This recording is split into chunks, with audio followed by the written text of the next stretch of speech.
తాకట్టులో ఉన్న బంగారాన్ని విడిపించి ఆ రోజు ఆన్లైన్ రేటుకే మేము కొంటాం. Sharma gold company. నమస్తే, వెల్కమ్ టు సుమన్ టీవీ. నేను మీ యామిని. ప్రస్తుతం మనతో ఉన్నారు ప్రముఖ ఆధ్యాత్మికవేత్త డాక్టర్ అనంతలక్ష్మి గారు ఉన్నారు. అమ్మతో మనం మాట్లాడదాం. నమస్తే అమ్మా. నమస్తే తల్లి. అమ్మ, ముందుగా మీకు క్రోధీనామ సంవత్సర ఉగాది శుభాకాంక్షలు అమ్మా. అమ్మ, మీకు కూడా, ప్రేక్షకులకి, అంతేకాదు తెలుగు ప్రజలందరికీ కూడా క్రోధినామ సంవత్సర ఉగాది శుభాకాంక్షలు. అమ్మ, అసలు ఉగాది అంటే ఏంటమ్మా? అసలు మన ఉగాది అనేది మనం ఎందుకు జరుపుకోవాలి? ముందుగా ఉగాది అన్న పదం యుగాది అనే సంస్కృత పదం నుంచి వచ్చింది అని చెప్తారు.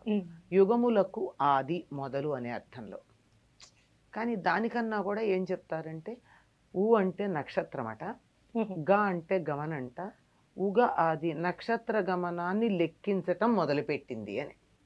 మనిషికి ఆలోచన ఉంది కదా, ఆలోచన వచ్చిన తర్వాత లెక్కలేస్తూ ఉంటాడు ప్రతిదానికి. ఆ లెక్కలేయడం మొదలెట్టాక అసలు ఈ భూమి ఎప్పుడు పుట్టింది, ఇట్లాంటి లెక్కలన్నీ వేసుకున్నారు. అలా వేసినప్పుడు మహర్షులైనటువంటి వారు, ఋషి అంటేనే మనం కంటితో, ఈ కంటితో చర్మచక్షువుతో చూడలేనటువంటి దానిని చూడగలిగిన వాళ్ళని మహర్షులు అంటారు. అటువంటి వాళ్ళు దర్శనం చేసి, వాళ్ళ చూపుని దర్శనం అంటారు. దర్శనం చేసి సృష్టి ఎప్పుడు ప్రారంభమైందో లెక్క కట్టారు. ఆ లెక్క కట్టి దాన్ని, ఆ లెక్కలను ఎలా కట్టారంటే నక్షత్రాల యొక్క కదలికను అనుసరించి కట్టారు. ఎందుకంటే మనం లెక్కలేస్తాం, ఏదో మనం ఒక యుగం అంటాం, తర్వాత ఇప్పుడు క్రీస్తు శకం అంటున్నాం. ఇవి రాను రాను మారిపోవచ్చు. క్రీస్తు శకానికి ముందేం లెక్కలేసాం, వేరే యుగాలు ఉండేవి. అట్లా మారిపోతూ ఉంటాయి రాజకీయ కారణాల వల్ల, సాంఘిక కారణాల వల్ల. ఇవేం మారకుండా ఉండేది నక్షత్రాల యొక్క స్థితి. దాన్ని అనుసరించి లెక్కలు కడితే ఎప్పుడూ కూడా మార్పు రాదు. దాని రకంగా లెక్క పెట్టడం మొదలుపెట్టి అలా వెనక్కి చూసి సృష్టి ఎప్పుడు ప్రారంభమైంది, భూగోళం ఎప్పుడు ప్రారంభమైంది అని లెక్క కట్టుకుంటే మన ఋషులు చెప్పినటువంటి ప్రకారం 1,97,49,124 సంవత్సరాలు పూర్తయి 125వ సంవత్సరంలో రేపు ఉగాది అంటే ఈనాడు ఉగాది నాడు ప్రవేశిస్తూ ఉంది. ఎంత జాగ్రత్తగా మన వాళ్ళు లెక్కలు కట్టి చెప్పారో చూడండి. దీన్ని కలియుగాలతో లెక్క చెప్పుకున్నట్టయితే కలియుగం ప్రారంభమై 5,124 అయి 125వ సంవత్సరం మొదలైంది కలియుగం నుంచి. అసలు భూమి ప్రారంభమై పుట్టిందప్పుడు అంటే భూమి యొక్క పుట్టిన రోజుగా మనం ఉగాదిని జరుపుకుంటున్నామమ్మా. ప్రతి సంవత్సరం ఇంకా ఉగాది జరుపుకుంటున్నామంటే భూమి యొక్క పుట్టినరోజుగా మనం లెక్క కట్టుకోవాల్సి ఉంది. అందువల్ల నక్షత్ర గమనాన్ని అనుసరించి లెక్క పెట్టడం మొదలు పెట్టిన రోజు ఉగాది. ఆ లెక్క ప్రకారం ఇక అప్పుడే ఎందుకు మొదలైంది, ఈ రోజే ఎందుకు లెక్క మొదలు పెట్టాలి అనే సందేహం కనుక వచ్చినట్టయితే దానికి కూడా మనకి మన శాస్త్ర గ్రంథాలు చక్కని నిదర్శనాలు చూపించాయి. అందులో ఏమిటంటే చైత్రే మాసే జగద్బ్రహ్మ ససర్జ ప్రథమేహని శుక్లపక్షే సమగ్రంతు తథా సూర్యోదయే సతి వత్సరాదో వసంతాదో రవిరాజ్యే తదైవచ. అంటే ఈ జగత్తుని బ్రహ్మ పూర్తి చేశాడు సృష్టి చెయ్యడం. ఎప్పుడు సృష్టి కార్యం అనేది పూర్తి చేశాడు? చైత్రే మాసే, చైత్రమాసంలో. ఎప్పుడు? శుక్లపక్షంలో. వత్సరాదో వసంతాదో, వత్సరానికి సంవత్సరానికి మొదలు వసంత ఋతువుకు మొదలు అయినప్పుడు శుక్లపక్షే అంటే ఇక్కడ మళ్ళీ అక్కడ చెప్పిన దగ్గర పెట్టుకుంటే వసంత ఋతువులో చైత్రమాసంలో శుక్లపక్షంలో మొదటి రోజు అంటే పాడ్యమి నాడు సూర్యోదయే సతి, సూర్యోదయ సమయంలో ఆయన ససర్జ చక్కగా పూర్తిగా సృష్టి చేయడం అనేది పూర్తి చేసి ఇక నుంచే సృష్టి మొదలు అన్నట్టు ఆయన. అంటే ఇంకా ఈ భూగోళం దీని మీద మానవులే కదా సమస్తమైన జీవులు వీళ్ళందరూ తిరగడం మొదలవుతుంది అని చెప్పినటువంటి రోజు. అందువల్ల ఎప్పుడు చేసుకోవాలి సంవత్సరాది అంటే సంవత్సరాన్ని లెక్క పెట్టడం వసంత ఋతు, చైత్రమాసం, శుక్లపక్షం, పాడ్యమి తిథి సూర్యోదయంతో ఉండాలి. అప్పుడు అప్పటి నుంచి లెక్క పెట్టుకోవడం మొదలైంది కనుక చైత్ర శుద్ధ పాడ్యమిని మనం ఉగాదిగా లేక సంవత్సరాదిగా జరుపుకుంటూ ఉన్నాం. అమ్మ, అసలు ఈ ఉగాది రోజు మనం చేయవలసిన నియమాలు ఏంటి, అసలు చేయకూడని పనులు అంటే ఏంటమ్మా? ఉగాది నాడు సంవత్సరం మొదటి రోజు గనక ఉమ్, మొదటి రోజు ఎలా ఉంటే సంవత్సరం అంతా అట్లా అలానే ఉంటుందని ఉంటుంది మనకి అంటారు. నమ్మకం. పుట్టినరోజు అవనండి, ఏదైనా సరే ఉమ్, ప్రారంభం కనుక ఇది ప్రారంభ దినం గనక ఈనాడంతా శుభంగా ఉండాలి అని అనుకుంటాం. అందుకని సూర్యోదయానికన్నా ముందే లేచి అభ్యంగన స్నానం చేస్తాం. ఉమ్, అభ్యంగన స్నానం అంటే తలకి నూనె రాచుకుని చక్కగా తల రుద్దుకుని స్నానం చేయడం అభ్యంగన స్నానం. అభ్యంగన స్నానం తర్వాత నూతన వస్త్రధారణం, ఉమ్, కొత్త బట్టలు కట్టుకోవాలి. ఆ తరువాత దేవుడి ఇంట్లో దేవుడి మందిరంలో కానీ లేక దేవాలయానికి కానీ వెళ్ళి ఉమ్, అక్కడ నమస్కారం చేయాలి. ముందు ఇంట్లో చేసుకోవాలి. చేసుకుని దేవుడికి ఉగాది పచ్చడి నివేదన చేసి ప్రసాదంగా స్వీకరించాలి. ఉమ్, ఇంటి పైన ఒక జెండా ఎగరవేయాలి. అంటే జెండా ఎందుకు ఎగరేస్తాం? ఉమ్, ఆనందానికి సంకేతం. ఉమ్, జెండా సంతోషంగా ఉంటే జెండా ఎగరేస్తాం. ఎవరైనా దేశ నాయకులు చనిపోతే ఏం చేస్తామమ్మా? జెండాని కిందకి దించుతాం. ఉమ్, అంటే సంతోషానికి సంకేతం జెండా ఎగరేయటం. ఉమ్, ఎందుకో మనకి కాలగర్భంలో అది గతించిపోయింది.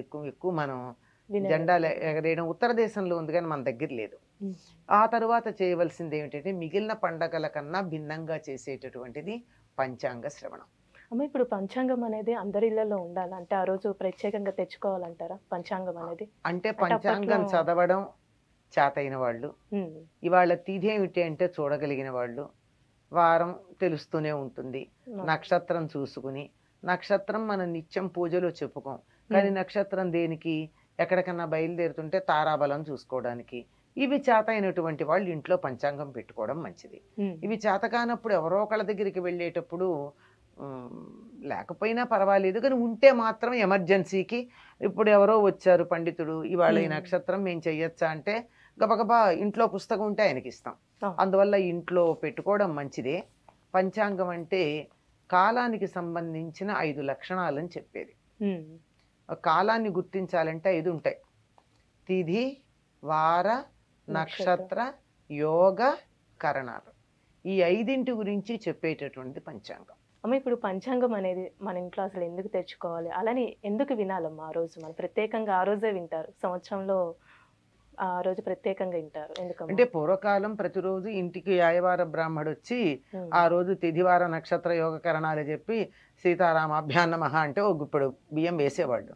ఇప్పుడు అలా చెప్పేవాళ్ళు లేరు గనక మనకు అందుబాటులో ఉండాలి. ఈ రోజు పంచాంగం తప్పనిసరిగా వినాలని ఎందుకు చెప్తారంటే పంచాంగం వినడం వల్ల కళ్యాణ గుణావహం, రిపుహరం, దుస్వప్న దోషాపహం, గంగా స్నాన విశేష పుణ్యఫలదం, గోదాన తుల్యం నృణాం, ఆయుర్వృద్ధిం ఉత్తమం శుభకరం, సంతాన సంపత్ప్రదం, నానా కర్మసు సాధనం సముచితం, పంచాంగమాకర్ణ్యత. పంచాంగాన్ని వినాలయ్యా, మంచి శుభాలు కలిగిస్తుంది, శత్రువులు నాశనం చేస్తుంది, చెడు కళలు వస్తే దాని చెడ్డకరల ఫలితాన్ని పోగొడుతుంది, గంగా స్నానం చేసినటువంటి ఫలితాన్ని లభింపజేస్తుంది, గోదానం చేసినటువంటి పుణ్యం కలుగుతుంది, ఆయుష్ని వృద్ధి చేస్తుంది, శుభాన్ని కలిగిస్తుంది, సంతానం యొక్క ఫలితాన్ని ఇస్తుంది, అన్ని పనులకి సాధనంగా ఉంటుంది. తప్పనిసరిగా వినాలి అంటారు. ఎందువల్ల అంటే తిథిని వినడం వల్ల తిథేశ్చ శ్రియమాప్నోతి. ఇవాళ ఫలానా తిథి అని వింటే పాడ్యమేని విన్నాం అనుకో, ఆ విన్నందువల్ల నాకు మేలు కలుగుతుంది. వారాదాయుష్యవర్ధనం, ఇవాళ మంగళవారం అని విన్నామనుకో, ఆ విన్నందువల్ల నాకు మేలు కలుగుతుంది, ఆయువు పెరుగుతుంది. అలాగే నక్షత్రాత్ హరతే పాపం, ఇవాళ ఫలానా నక్షత్రం అని వింటే దానివల్ల నాకున్న పాపం కాస్త నశిస్తుంది. యోగాత్ రోగ నివారణం, యోగం ఏది అన్నది విన్నందువల్ల రోగం పోతుంది. కరణాత్ కార్యసిద్ధిశ్చ, కరణం వల్ల కార్యము సిద్ధిస్తుంది. కరణం అన్న పదంలోనే పని చేయడం ఉన్నది, ఆ కార్యం సిద్ధిస్తుంది. పంచాంగ ఫలముత్తమం, పంచాంగం యొక్క ఫలితం చాలా ఉత్తమమైనటువంటిది. ఇవి తెలుసుకోవడం వల్ల ఉపయోగం ఉంటుంది అని చెప్పారు. అందువల్ల ఆ పంచాంగం ఆ రోజు వినాలి. ఇది కామన్గా చెప్పిన మాట. అసలు విషయం ఏమిటంటే పంచాంగంలో తిథివార నక్షత్ర యోగ కరణాలు మాత్రమే కాక ఈనాడు చెప్పేటటువంటి పంచాంగాల్లో ఆదాయ కందాయాలు చెప్తారు, రాజెవరు, మంత్రి ఎవరు ఇత్యాదులు చెప్తారు. వీటి వల్ల ఏమిటి లాభం అంటే, నాకు ఆదాయం ఎక్కువ వచ్చి ఖర్చు తక్కువ ఉందనుకో, అప్పుడు నేను దాచుకుని ఏదన్నా మంచి మంచి పనులు చేయడానికి ప్లాన్ చేసుకోవచ్చు. ఖర్చు ఎక్కువ ఉండి ఆదాయం తక్కువ ఉందనుకో, కొంచెం అప్పులు చేయకుండా జాగ్రత్త పడుతూ జాగ్రత్తగా ఉండడం అలవాటు చేసుకుంటాం. అంతేకాదు ఈ సంవత్సరం ఏదో మంగళవారం వచ్చింది కనుక కందుల మీద ఏదో కుజుడు ప్రధానం పెడతాం. అప్పుడు ఏం చెయ్యాలి, మనం కందిపప్పు ముందే కొని తెచ్చి పెట్టుకోవాలి, లాభం. కంది పంట వేయడం తగ్గించుకోవాలి, అయితే పంటలు పండవు. లేదా మన ప్రాంతంలో కంది పండుతుంది అని కనుక తెలిస్తే వెంటనే అన్ని పంటలు మాని కంది పంట వేస్తే వాడు లాభం వస్తుంది. కనుక ఒక సంవత్సరానికి సరిపడినటువంటి ప్రణాళిక, ఆర్థిక ప్రణాళిక, వ్యవసాయ ప్రణాళిక, మన నిత్య జీవితంలో చేసుకునే పనుల యొక్క ప్రణాళిక వేసుకోవడానికి పంచాంగం వినాలి. ఏదో ఫలానా అప్పుడు పుష్కరాలు ఉన్నాయి, ఫలానా అప్పుడు కత్తెర ఉంది, అప్పుడు గ్రహణాలు ఉన్నాయి, ఇవన్నీ ముందు తెలుసుకుంటే మనం ఆ సమయంలో పనులు పెట్టుకోం కదా. లేదా ఫలానప్పుడు ఏదో ఉంది అంటే పెళ్లి పెట్టుకోం కదా శూన్యమాసం అని తెలిస్తే. కనుక సంవత్సరానికి ఒక ప్రణాళిక వేసుకోవడానికి కోసం మనం తప్పనిసరిగా పంచాంగాన్ని వినాలి అని చెప్తారు. అట్లా చెప్తే మనకి పెద్ద బుర్రకి ఎక్కదు. కనుక ఏమన్నారు, ఇది వింటే ఈ పుణ్యం, అది వింటే ఆ పుణ్యం అని చెప్పి మన చేత బలవంతంగా వినిపించారు. అది పంచాంగం యొక్క ఫలం. అలానమ్మా ఆ రోజు చేయకూడని నియమాలు అంటే ఏంటమ్మా, చేయకూడని పనులు అనుకోండి. ఇంకా అమ్మా మొట్టమొదటి రోజు ఏది చేస్తే అది సంవత్సరం అంతా ఉంటుంది అంటారు. కనుక ఎప్పుడూ కూడా మనం బాగుండాలి అనుకున్నప్పుడు మామూలుగా కూడా చేయడం మంచిదే. ఇటువంటప్పుడు చాలా జాగ్రత్తగా పాటించవలసినవి ఏమిటంటే నోట్లో నుంచి చెడ్డమాట రాకుండా ఉండాలి. ఎవరితోనూ తగాదా పెట్టుకోకూడదు. ఇవాళ తగాదా పెట్టుకుంటే జీవితం అంతా తగాదా ఉంటుంది. ఇవాళ ఏడిస్తే జీవితం అంతా కాదు, కనీసం సంవత్సరం అంతా ఉంటాయి. కనుక ఏ చెడ్డ పనులు చెయ్యకూడదు. వీలైనంత వరకు సత్కార్యాలు చెయ్యాలి. అంతేకాదు దానాలు చేస్తే చాలా మంచిది. కొత్త సంవత్సరం కదా, కొత్త సంవత్సర ప్రారంభంలో దానం చేస్తే మంచిది. ఏదో జ్యోతిష్ శాస్త్ర పండితులను అడిగితే ఈ దానం చేస్తే ఇంత మంచిది, ఆ దానం చేస్తే ఇంత మంచిది అని వాళ్ళు లెక్కలు చెప్తారు. అందులోనూ మన యొక్క జాతక ప్రభావాన్ని అనుసరించి ఆ జాతకంలో ఉన్న నక్షత్రాలు ఏమున్నాయి, ఆ నక్షత్రానికి కొన్ని వీటన్నిటి బట్టి అవి ఇవి చెప్తారు. కానీ అవన్నీ గుర్తుంటే మంచిది. లేదంటే హాయిగా ఎంతో కొంత వస్త్రదానాన్ని మించింది లేదు, అన్నదానాన్ని మించింది లేదు. అన్నదానం, వస్త్రదానం, ధనదానం చేసేయండి, అయిపోతుంది. ఏదో ఒకటి ఇతరులు సంతోషపడే పని ఏ ఒక్కటి చేసినా మంచిదే ఆ రోజు. ఇక మిగిలిన పండగలకి ఈ పండగకి ఉన్న విశేషం ఏమిటంటే తేడా పంచాంగ శ్రవణంతో పాటుగా ఉగాది పచ్చడి, 6 రుచుల సమ్మేళనం అంటారు. చాలా ఎందుకు అంటే 6 రుచుల సమ్మేళనంలో జీవితంలో అన్నింటినీ సమానంగా స్వీకరించాలని చెప్పడంతో పాటుగా ప్రకృతికి మనం దగ్గరగా ఉండడం ఇందులో విశేషం. ఈ వసంత ఋతువు, శరదృతువు అన్నవి యమదంష్టలుగా చెప్పబడ్డాయి. ఈ యమదంష్టలు అంటే ఏంటి, యముడు చాలా కూరలు రెడీగా పెట్టుకున్నాడు అనమాట కసక్కమంటానికి. అంచేత ఆయన కూరలకి చిక్కకుండా ఉండడానికి ఆరోగ్య సూత్రాలు పాటించాలి. ఈ ఆరోగ్య సూత్రాలు మనది ఎంతసేపు పర్యావరణంతో సంబంధం ఉంటుంది. ఏ పండగ చేసుకున్నా వ్యక్తి, కుటుంబము, సమాజము, పర్యావరణము, అంతరిక్షంలో ఉండే జ్యోతిష్ శాస్త్రం, వీటి సమన్వయం లేని పండగ ఏదీ లేదు మనకి. ఇందులో జ్యోతిష్ శాస్త్రం అంటే పాడ్యమి మనం చెప్పేసుకున్నాం. ఇంకా వ్యక్తి యొక్క ఔన్నత్యం అంటే ఈనాడు తప్పనిసరిగా చేయాల్సింది ఇది తినడం ఆరోగ్యానికి మంచిది అన్న 6 రుచులు అని చెప్పేటప్పటికల్లా కుటుంబంలో ఒకళ్ళు కోపంగా ఉన్నా, ఒకళ్ళు తాపంగా ఉన్నా పులిహార తింటుంటే పచ్చిమిరపకాయ కొరికినట్టుగా అని చెప్పి సంతోషించి ఊరుకోవాలి. భోజనంలో మనం మిరపకాయ బజ్జీలు కూడా తింటాం కదా, ఆవకాయ కూడా తింటాం కదా, కారము ఇష్టమేగా మనకి. వాటిని చేదు ఇష్టం లేదా, కోకోకోలా తాగట్లేదమ్మా, చేదు ఇష్టం లేదని ఎట్లా అంటాం, కనుక చేదు తీసుకోవాలి. ఇలా అన్ని రకాల రుచులు తీసుకుని అందరితోనూ కలిసి ఉండాలని ఒక సమభావం చెప్తాయి 6 రుచులు. అలాగే అన్నిటికీ సంబంధించి ఇహ పర్యావరణానికి, ఆరోగ్యానికి సంబంధించింది ఏమిటంటే ఈ ఋతువు యమదంష్టలకు సంబంధించిందని చెప్పుకున్నామే, అనారోగ్యం చేసే అవకాశం ఎక్కువ ఉంది. చెట్లు బాగా పూలు పూస్తూ ఉంటాయి. అంటే మనకి భాగ్యనగరంలో అంత అదృష్టం లేదనుకోండి, పెద్ద పెద్ద వృక్షాలు ఉంటే చెట్ల నిండా విరగపూయడం అంటారే అట్లా పూస్తాయి. వాటిలో బొడ్డు పుప్పొడి ఉంటుంది.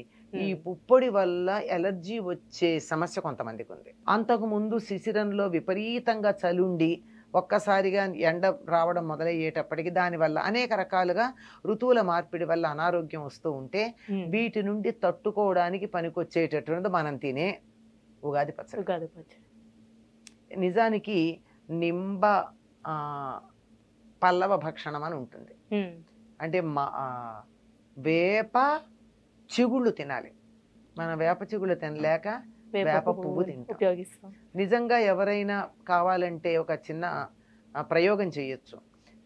ఈ రోజు నుండి అంటే ఉగాది నుండి పోనీ వాళ్ళు ఎందుకులే కానీ రేపటి నుండి 15 రోజుల పాటు ఉదయం పరగడుపున ఎర్రగా ఉండే వేప చిగుళ్ళు గనక తిన్నట్టయితే 15 రోజులు సంవత్సరం మొత్తం మీద జలుబు, దగ్గు, జ్వరం రావు.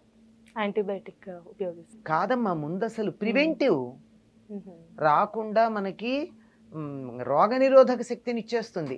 జ్వరం రాదు, దగ్గు రాదు, జలుబు రాదు. కనుక చిగుళ్ళు తినలేం గనక పువ్వు వేసుకుని తింటూ ఉంటాం. అన్నీ కూడా ఆరోగ్యానికి సంబంధించినటువంటివే. అమ్మా, ఆరోగ్యం గురించి కానీ ఇప్పుడు ఉగాదికి సంబంధించిన విశిష్టత చాలా చక్కగా తెలియజేశారమ్మా. ధన్యవాదాలు. సంతోషం అమ్మా.